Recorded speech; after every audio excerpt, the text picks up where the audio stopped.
예수님의 제자 마태는요, 예수님의 행적을 기록으로 남겨서 우리에게 전해주고 있습니다. 그런데 성경은 사건의 일지처럼 건조하게 기록을 하고 있지를 않습니다. 그 속에는 저자의 감동이 있고, 그 다음에 상황에 기반한 정서의 흐름과 명확한 행동의 기록을 담아서 우리에게 전해주고 있는 겁니다. 우리가 묵상 중인 마태복음에는 많은 이야기들이 담겨 있죠. 오병이어 이야기, 오늘 우리가 본문으로 삼고 설교를 듣는 이 본문의 이야기도 많고 많은 이야기들 중에 하나의 이야기인 것이죠. 요한은 말하기를 예수님께서 행하신 일들 그리고 가르치신 내용을 다 기록한다면 그 책을 이 세상에 둘 곳이 없을 정도일 것이다 라고 그렇게 말했던 적이 있습니다. 그런 것처럼 많은 사건들, 많은 가르침 중에 저자들이 마음의 감동을 받고 강조하고 싶은 것을 성령의 감동을 받아서 기록해 놓아서 우리에게 전해준 것이 4가지의 복음인 것이죠. 우리가 오늘 오병이어의 사건을 읽었습니다. 그리고 한 주간 계속해서 우리가 마태복음을 연속해서 묵상해 가고 있습니다. 그런데 이 마태복음 이야기에 특히 이 오병이어 사건을 통해서 마태가 우리에게 전해주고 싶어 했던 것이 과연 무엇일까라는 이 질문을 가지고 한번 같이 생각해 보기를 원합니다. 기적 중의 기적, 신기했던 이야기들, 배가 불렀던 그 유쾌한 기분 좋은 경험을 우리에게 전해주려고 했을까요? 아닙니다. 기적의 종류들은 굉장히 많습니다. 눈먼 자를 눈뜨게 하시고 손 오그라든 사람의 손을 펴시는 이야기, 그리고 듣지 못하는 사람의 귀를 열어주시고 심지어 죽은 자를 일으키시는 이야기, 각종 다양한 기적 사건에 대한 서술은 성경에 많고 많습니다. 그런데 그 모든 이야기들이 궁극으로 전하려고 했던 그 강조점이 무엇이냐라는 겁니다. 다시 말씀드리지만 성경은 사건 일지가 아니에요. 기록 사건을 차곡차곡 쌓아놓고 우리에게 이렇게 그 이야기들을 소개하는 일지가 아니라는 겁니다. 오병이의 사건 속에서도 마태가 우리에게 전하고 싶어 했던 그 강조점, 그 진경 말입니다. 그 작가의 마음 가운데 크게 부각되어 왔고 후대 사람들에게 전하고 싶어 했던 그 원포인트가 이 성경에는 분명히 있다는 것이죠.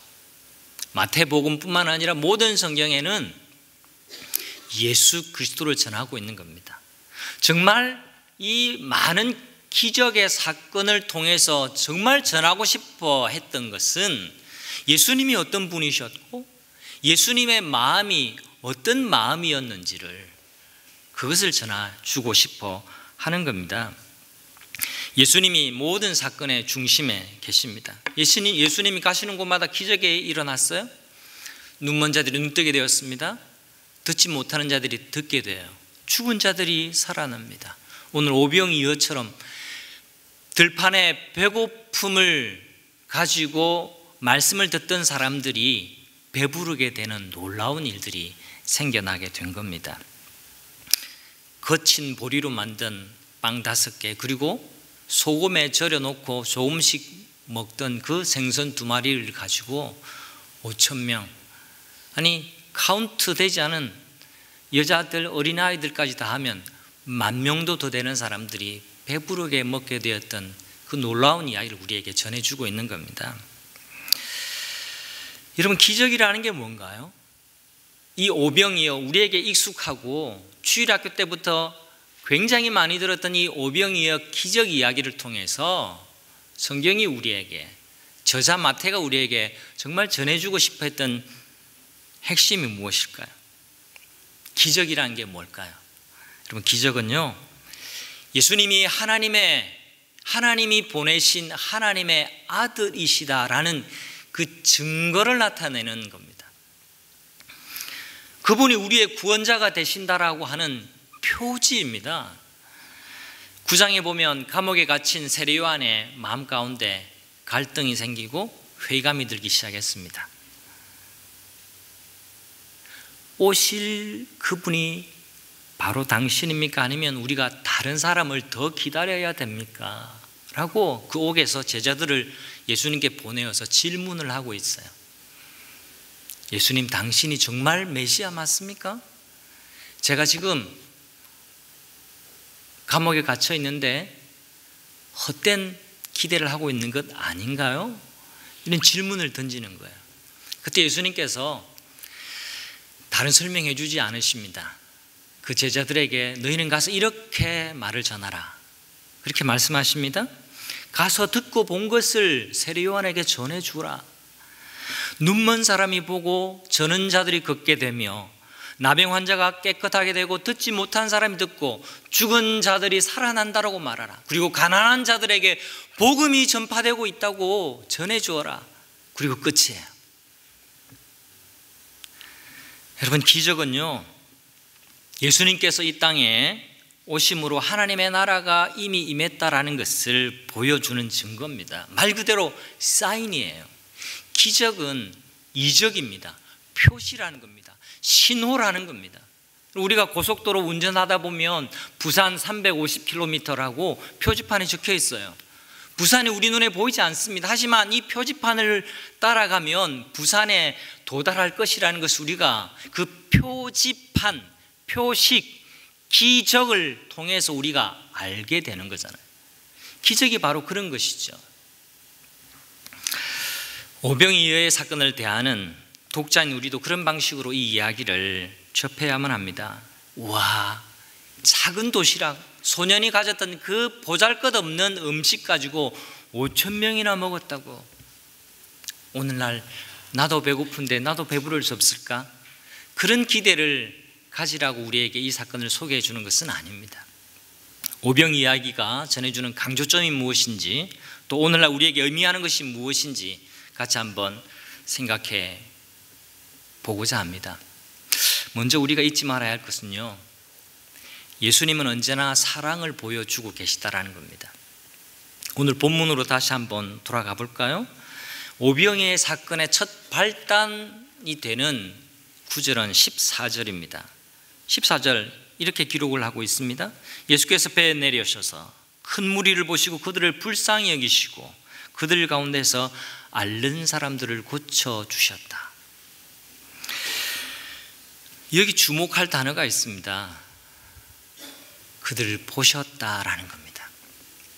그들을 보시고, 마태복음 5장에도, 마태복음 9장 36절에도, 또 오늘 읽고 있는 마태복음 14장 14절에도 그 무리를 보셨다라고 말씀하고 있어요.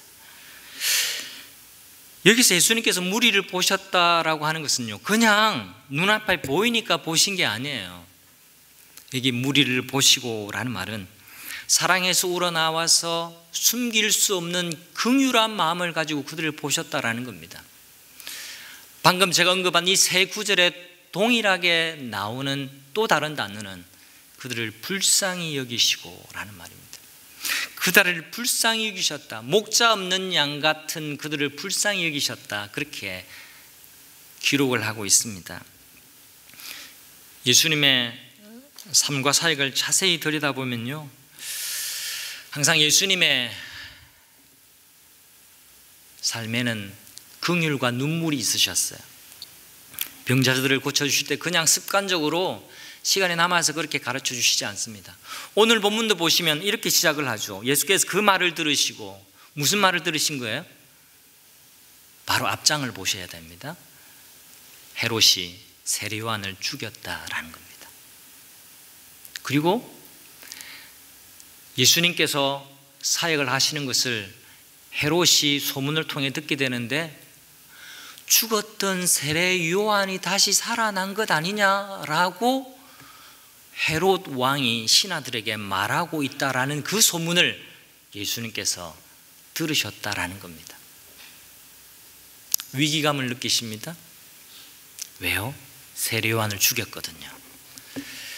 세례 요한이 또다시 살아났으니까 또다시 예수님을 잡아 죽일 것이라는 그 두려움이 예수님께는 사실 있습니다. 그러나 두렵기 때문에, 무섭기 때문에 그 자리를 피해 가신 것이 아니에요. 아직은 때가 아니기 때문에 예수님께서 배를 타고 다른 곳으로 가십니다. 또 다른 백성들을 돌보시기 위해서죠. 이렇게 사건은 전개가 되고 있는 겁니다. 그들을 불쌍히 보신 거예요. 예수님께서 당신이 위기감을 느끼는 그 순간에도 다른 사람의 불쌍한 모습이 눈에 담기신 거예요. 내 안위, 내 안전, 내 편한 것만 생각하는 사람들에게는 다른 사람의 불쌍한 모습이 눈에 들어올 리가 없습니다. 14절에 많이 모인 사람들 가운데 앓는 사람들을 고쳐주시고 있는 장면이 있는데요, 예수는 피곤하셨습니다. 마음도 무거우셨어요. 사촌이요, 자기를 세례 주었던 이스라엘 백성들의 지도자, 동력자인 세례 요한이 헤롯에 의해 살해되고 말았습니다.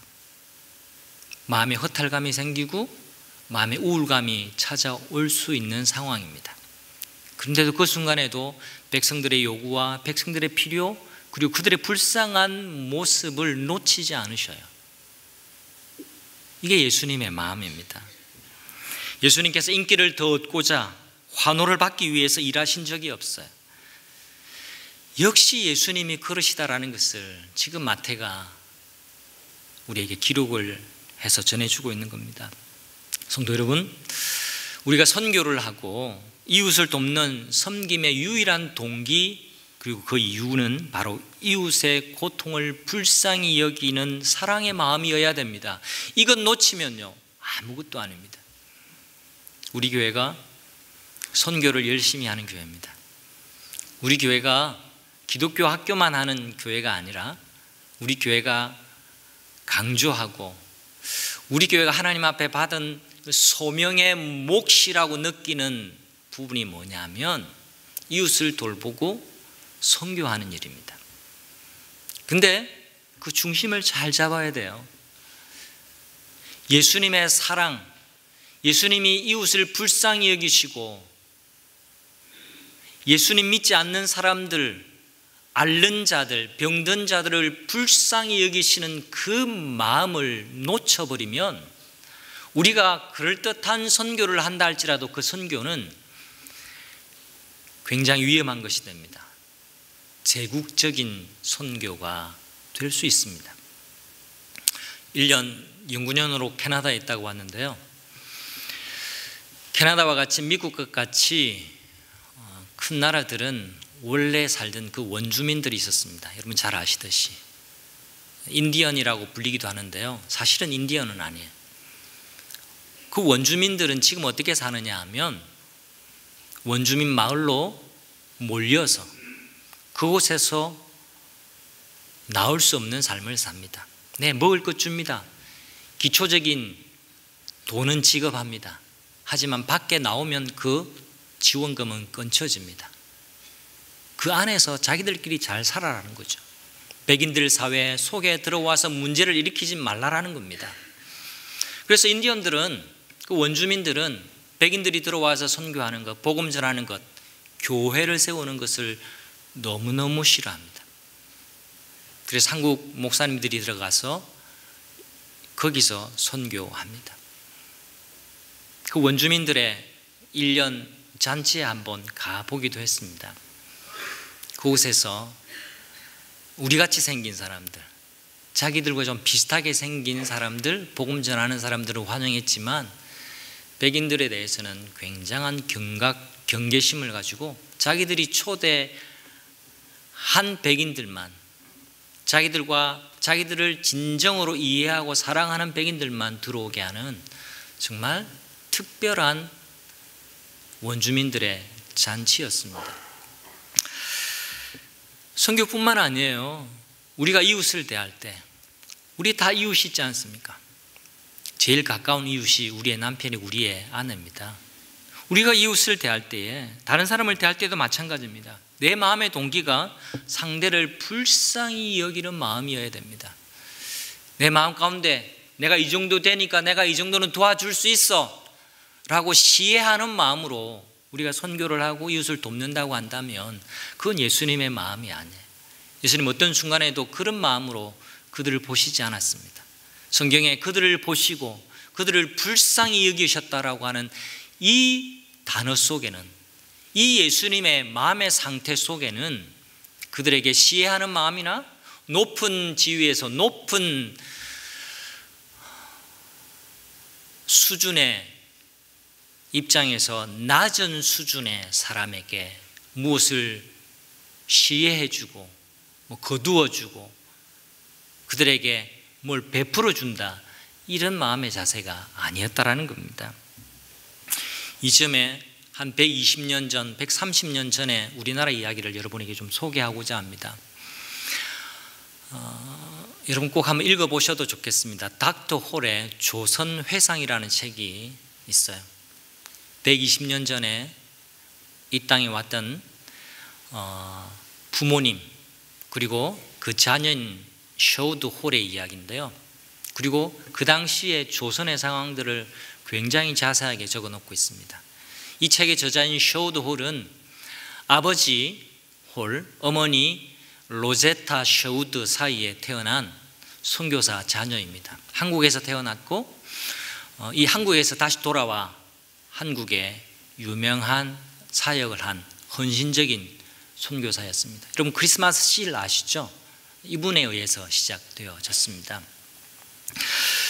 1885년에 이 땅에 최초의 선교사들이 들어왔는데요. 1885년 이후 2년이 지나고 1887년에 미국 감리교회 선교부는 우리나라의 보구여관이라는 최초의 여성병원의 시초인 이 보구여관을 세웁니다. 그 당시만 해도 여성들은 굉장히 보호받을 데가 없는 약자들이었죠. 그래서 마음 놓고 어디에 가서 진료를 받을 수도 없어요. 그리고 진료를 받는다 해도 굉장히 불편하고 어려운 상황이었습니다. 이것을 안 미국의 여성 선교회에서 여자 의사 선교사를 파송을 해서 여성들을 위한 의료 선교에 힘을 쏟기 시작했습니다. 이 보구여관은 오늘날의 이화대학의 땅 그 구내에 작은 집 한 채였는데 그것을 보구여관이라고 이름 짓고 여기서 여성들을 진료하고 치료하기 시작을 했습니다. 1887년 하워드라는 여자 의사 선교사님이 와서 열심히 여성들을 진료하고 치료하는 일에 헌신을 했습니다. 그런데 2년 동안 너무 과로한 나머지 몸이 건강이 너무 좋지 않아져서 안식년으로 고국으로 돌아가고 그 후임으로 로제타 셔우드 선교사님이 이 책임자로 여기 오게 됩니다. 로제타 셔우드 선교사님은 오늘날의 고려대학, 여기 고려대학 의과대학 교수님이 계신데 오늘 어디에 앉아 계신지 아직 제가 발견하지 못했습니다. 저기 계시네요.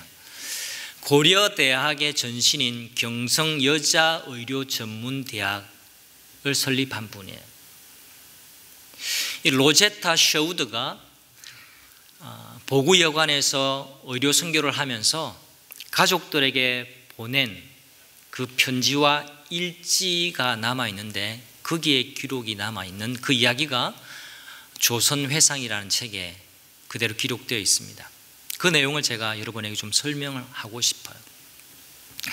어느 날 병원에 16살 된 소녀, 이제 소녀라기보다 처녀죠. 그때는 16 정도 되면 다 시집을 가는 나이였으니까 이 한국 소녀가, 이 조선의 소녀가 찾아왔습니다. 그래서 그 가족들에게 보내는 편지 일지에는 나는 이 아가씨를 미스 윤이라고 불렀다, 그렇게 기록을 하고 있어요. 그런데 이 소녀가 손을 심하게 대었어요. 그러니까 심하게 대었을 때 움찔해서 이렇게 했는데 이게 그대로 굳어버려 가지고 손을 도무지 쓸 수 없는 상황이 된 겁니다. 여러분 상상을 해보세요. 그 당시에 여자가 손을 쓸 수 없다, 시집을 못 간다라고 봐야 되는 것이죠. 생활도 너무나 힘들고 불편할 수밖에 없었을 겁니다. 그래서 이렇게 살다가 이 보구여관의 소식을 듣고 손을 좀 치료할 수 있지는 않을까 하는 기대를 가지고 이 보구여관이 찾아온 게 된 겁니다. 그리고 로제타 쇼우드를 만나게 된 것이죠. 간신히 마취를 하고 이 손을 떼어내는 것은 성공을 했습니다. 그때 열이 37도 2 이상을 넘지 않게 되었다, 그런 기록이 있어요. 근데 문제는 손을 떼기는 뗐는데 흉이 너무 많이 치고 그다음에 피부가 너무 오그라들어서 정상적인 건강하게 이렇게 쓸 수가 없게 된 것이고 흉이 너무 많이 졌다라는 것이죠. 그래서 이 로제타 쇼우드가 자기 피부를 떼어내어서 이렇게 이식을 하려고 했는데 그게 너무 충격적인 것이죠. 이렇게 하면서 미스 윤, 당신 몸에서 피부를 이쪽을 떼어가지고 이렇게 해야 흉이 덜 지고 이렇게 한다라고 이렇게 하려고 하는데, 여러분 그 당시만 해도 얼마나 사람들이 무식합니까? 의료에 대해서 정말 무식하죠. 한 번도 본 적도 없고 생각도 못한 거죠. 내 살점을 떼서 이 살점에 붙인다라는 게, 여러분 지금 우리는 이해를 할 수 있지만 120, 30년 전에는 도무지 이해할 수 없는 거죠. 그래서 그냥 덮었어요. 그러다가 통역을 하는 선생에게 이렇게 해야만 상처가 빨리 아물게 되고 정상적으로 생활을 할 수 있다는 것을 설명하기 시작했습니다. 그리고 로제타가 자기 피부를 떼어서 붙여줬어요. 그러자 통역을 하던 교사 선교사도, 그리고 그 보건여관을 돕던 봉팔이라는 청년도, 이 여동생을 데리러 왔던 그 자기 오빠도, 많은 사람들이 이 로제타의 헌신을 보고 자기도 자기 피부를 내어놓겠다라고 해서 30개의 피부를 이식을 했는데 8개가 성공해서 잘 상처가 아물었고, 크리스마스 다음 날 이 미스 유는 집으로 돌아가게 되었다라고. 여러분 이 충격적인 일이 조선 땅에 알려지기 시작했습니다. 그 뒤에 비가 억수같이 내려오는데 임신한 아내가 아프다고 남자가 찾아왔어요. 어떻게 찾아왔냐? 서양 의사인데 자기 피부를 떼어서 붙여준다 하더라 라는 소문을 듣고, 이 억수같이 비 내리는 밤에도 아마 부탁하면 같이 가주실 수 있을 것이라고 생각하고 찾아왔다라는 겁니다. 여러분 이런 일화는 정말 놀라운 이야기가 아닐 수가 없어요. 여러분 1890년도 정도의 사진을 본 적이 있습니까? 조선인의 후예인 우리가 봐도 그 당대의 사람들 그 풍습이 참 미개해 보여요. 정말 가난하고 열악한 환경, 그 모습, 그 비참함이 이루 말할 수가 없어요. 근데 120년 전 미국에서 의학 공부를 하고 대학을 졸업하고 의사라는 직업을 가지고 조선 땅에 들어온다라는 것, 그리고 이런 조선의 사람들을 돕는다는 것, 더 나아가서 내 피부를 내가 벗겨서 이들의 피부에게 이식해 준다라는 건요, 그럼 있을 수 없는 이야기들. 정말 조선 사람들을 불쌍히 여기는 마음이 없으면 할 수 없는, 예수님의 사랑이 이들을 떠밀지 않고서는, 예수님의 말할 수 없는 그 긍휼심을 이들이 깨닫지 않고서는 도무지 할 수 없는 일들이 이 조선 땅에 일어났던 겁니다. 성도 여러분, 기적의 사건과 기적의 결과에 초점을 맞추기 전에 예수님의 마음이 무엇이었는지 잊지 않는 것이 저는 중요하다고 생각을 합니다. 왜 그렇습니까? 그 기적은 기적 자체의 의미가 있는 것이 아니에요. 그 기적은 마치 우리의 손가락처럼 예수 그리스도를 가르쳐 주고 있기 때문에 그래요. 그 기적은 예수님 없이는 아무런 의미가 없습니다. 2000년 전 들판에서 오병이어를 얻어먹었던 그 사람들 지금 다 죽고 없어요. 기적으로 만든 빵을 먹어도 사람은 죽게 되어 있습니다. 예수님을 놓치는 순간 기적은 아무 의미가 없게 되는 겁니다. 제자인 마태는요, 기적의 결과를 말하기 전에 기적이 시작된 지점, 바로 예수 그리스도의 사랑을 크게 부각시켜서 우리에게 말해주고 있습니다. 앞으로 초대교회, 여러분 지금 이 성경이 기록되는 그 당시를 한번 돌아가서 생각해 보세요. 지금 막 교회가 일어서고 믿지 않는 사람들이 생겨나기 시작하고 또한 박해도 더불어 일어나는 위험한 시절입니다. 앞으로 초대교회를 이끌어야 할 제자들, 세상을 섬겨야 할 성도들을 향해서 마태는 예수님의 행적을 통해서 지금 이렇게 강조하고 있는 겁니다. 우리가 세상에 내놓을 것은 기적이 아니라 예수님의 사랑입니다.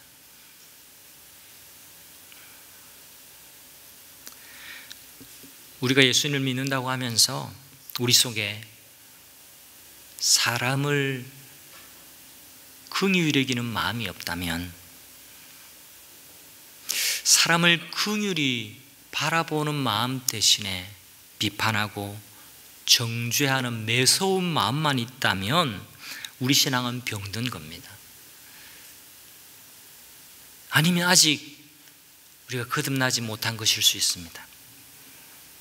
매사에 내가 비판적이다, 매사에 내가 시니컬하다, 매사에 지금 나타난 현상만 보고 본질을 놓치고 있다, 사람이 중요한데 일에 치여서 정말 중요한 사람은 떠내려 보내고 일이 다인 것처럼 일만 붙들고 살고 있다.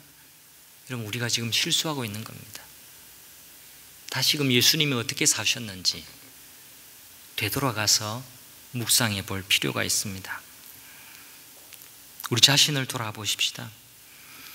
남편이 아내를 대하고 아내가 남편을 대할 때, 그리고 부모인 우리가 자녀들을 대할 때, 또 목자인 여러분이 목원을 대할 때, 목원인 여러분이 나와 같은 목원들, 목장 식구들을 대할 때, 또 일주일에 한 번이지만 이렇게 우리가 한번 만남의 장으로 나오게 될 때요, 우리 속에 긍휼의 마음은 온데간데 없고 늘 지적하고 판단하고 불평하는 마음이 가득하다면 우리가 기도해야 됩니다. 예수님의 마음을 부어달라고요. 요즘 내가 사람을 대하는 내 마음의 바탕이 무엇인지 잘 살펴보시길 바랍니다. 내가 상대방을 긍휼히 여기고 있는 마음이 있는지. 올해로 제가 22년 결혼생활을 이어가고 있는데요, 22년쯤 사니까, 이건 산부니까 웃자고 하는 이야기입니다. 서로 사랑해서 사는 게 아니라 이제는 서로 불쌍히 여기면서 살고 있습니다.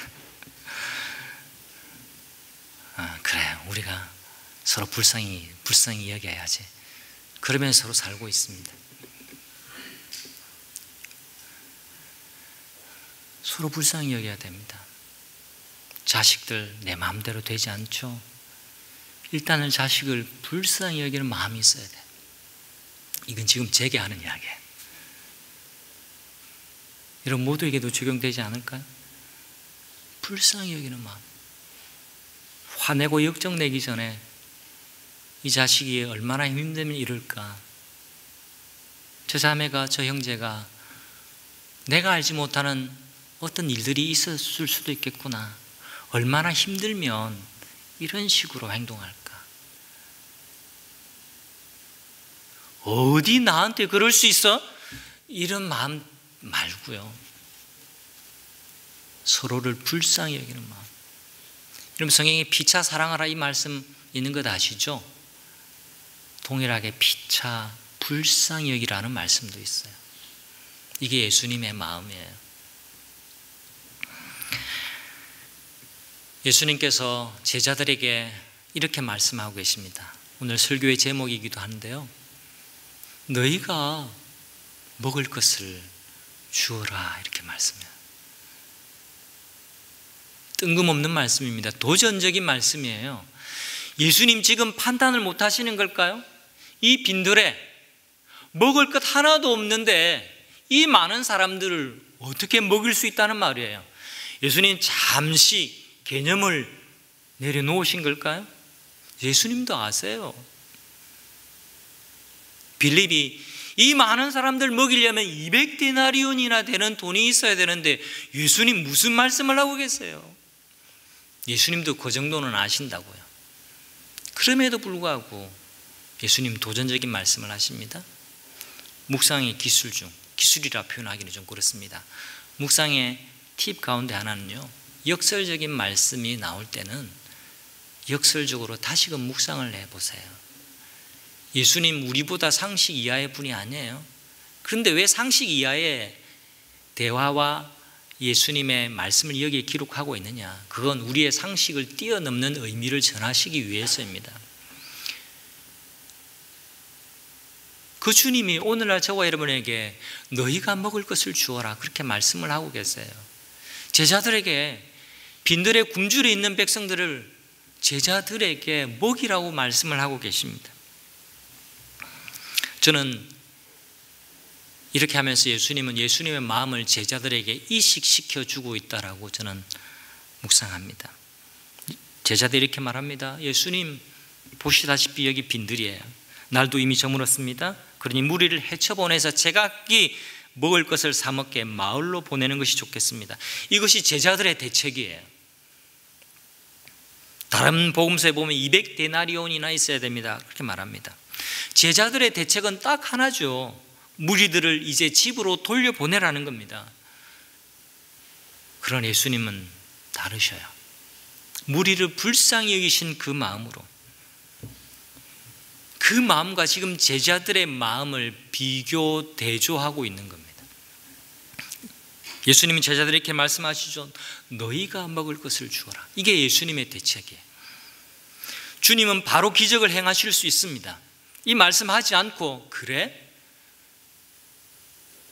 하고 바로 축사하시고 먹을 것을 만들어서 제공해 주실 수도 있습니다. 그런데 굳이 말씀하세요. 제자들에게 너희가 먹을 것을 주어라. 의도를 가진 말씀이고 의미를 담은 말씀입니다. 여러분, 마태복음 우리가 계속해서 연속해서 이야기하고 있습니다. 일반적인 관점에서 봐도 여러분, 클라이막스가 다가오고 있는 겁니다. 앞에 가볍게 시작했지만 이제 무겁게 돌아가고 더 갈수록 진지해지고 있습니다. 더 집중력 있게 말씀을 전하고 있는 겁니다. 그 기록의 형태가 그렇다라는 겁니다.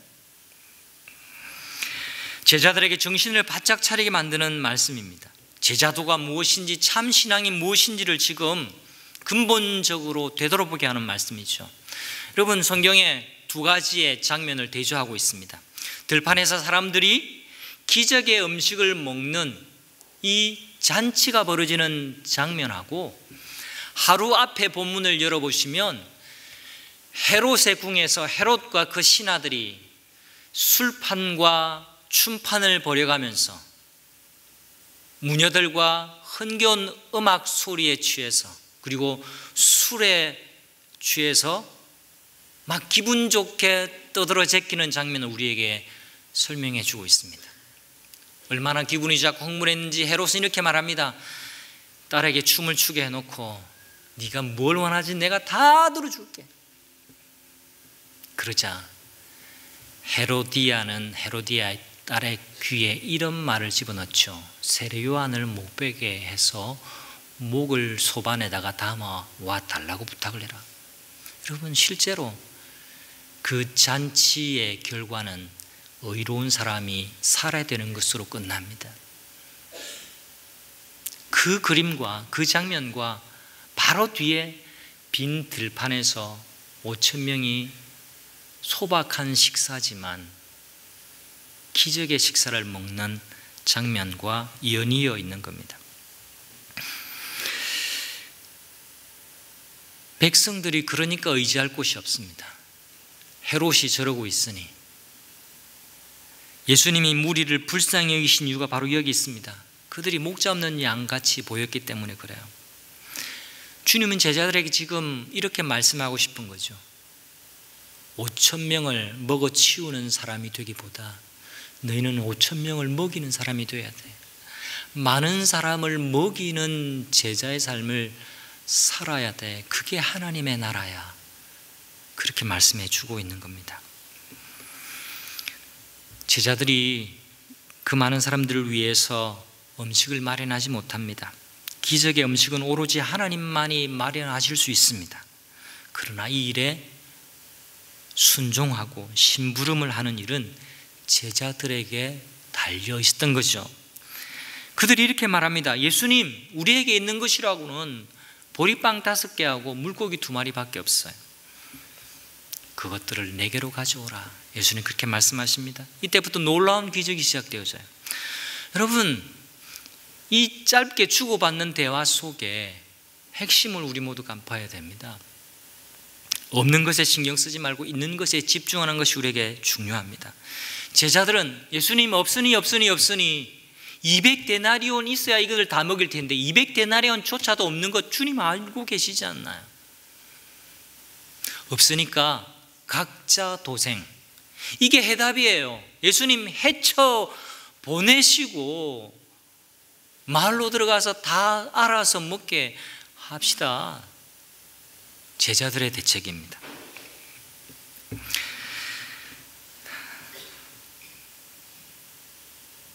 지금 있는 것이 충분하지 않다라고 생각했습니다. 한계점을 설정해 놓고 포기부터 했어요. 그러나 예수님은 그들이 말하는 그것, 보잘것없어 보이는 안 된다라고 하는 그것 가지고 하늘의 향연을 베풀어 주셨습니다. 여러분, 가진 것에서부터 가진 것을 가지고 최선을 다하는 마음이 우리 모두에게 필요합니다. 내가 하나님의 능력을 믿으면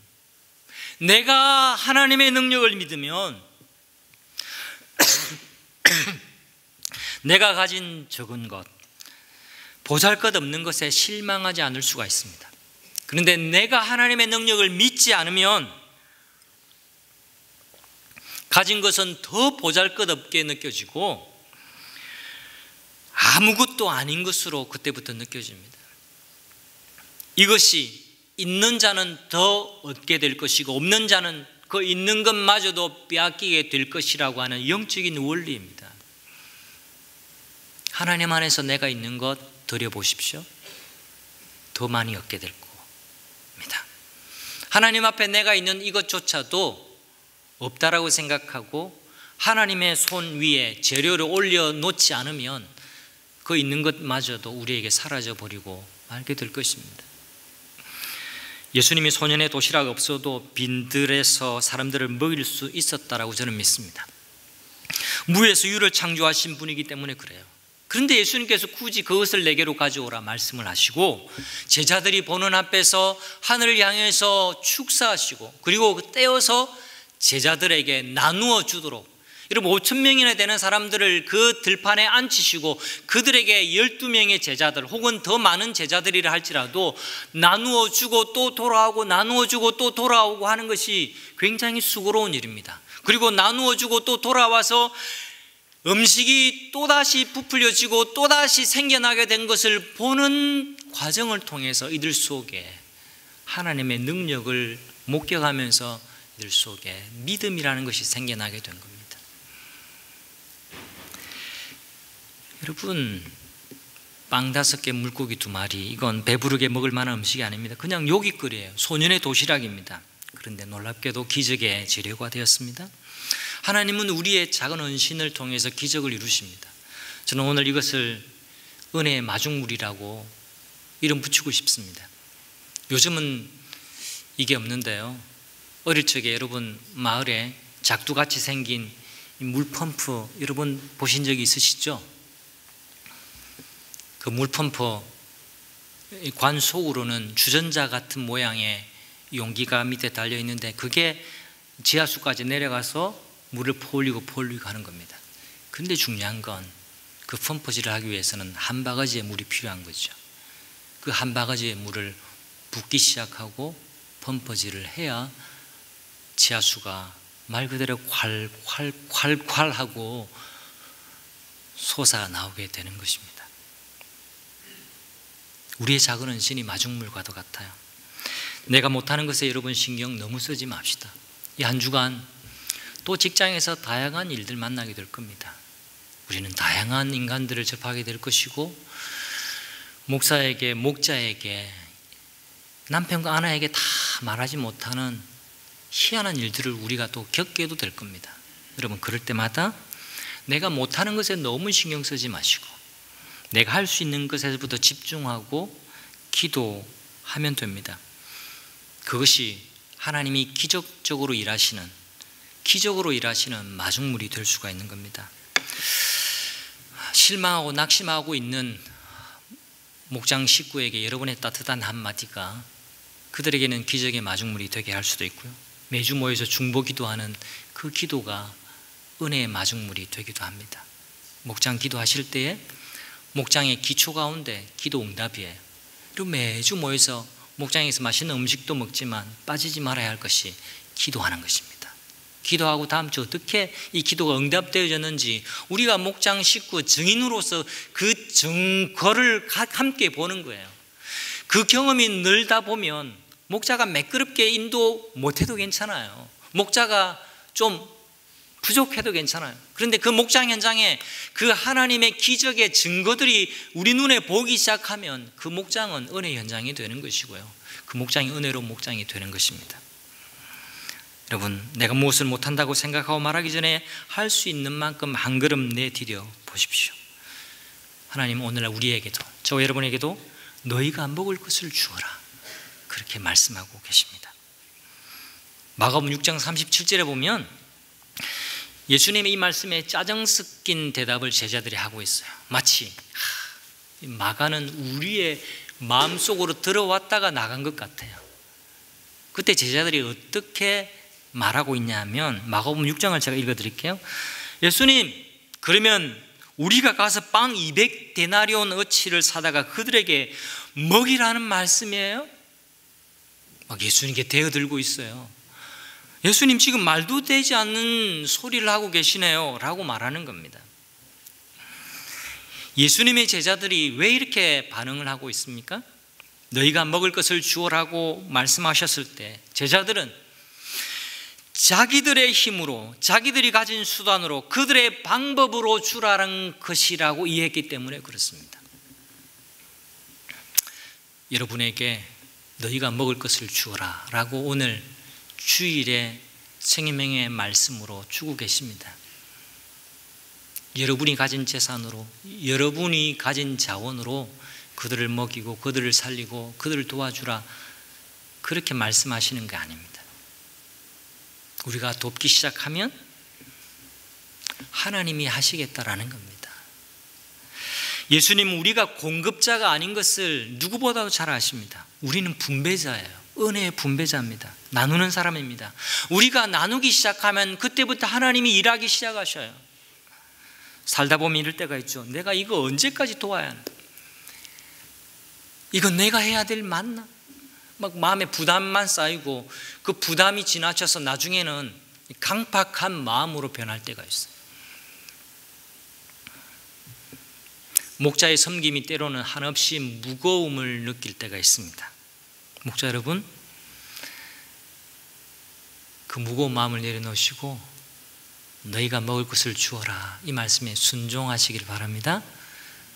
내가 먹이려고 나서기 시작하면 공급자 되신 하나님이 하늘의 향연을 우리 모근에게, 내 형제 자매에게, 우리 자녀들에게, 나와 관계하고 있는 이웃에게 하나님이 베풀어 주실 줄 믿습니다.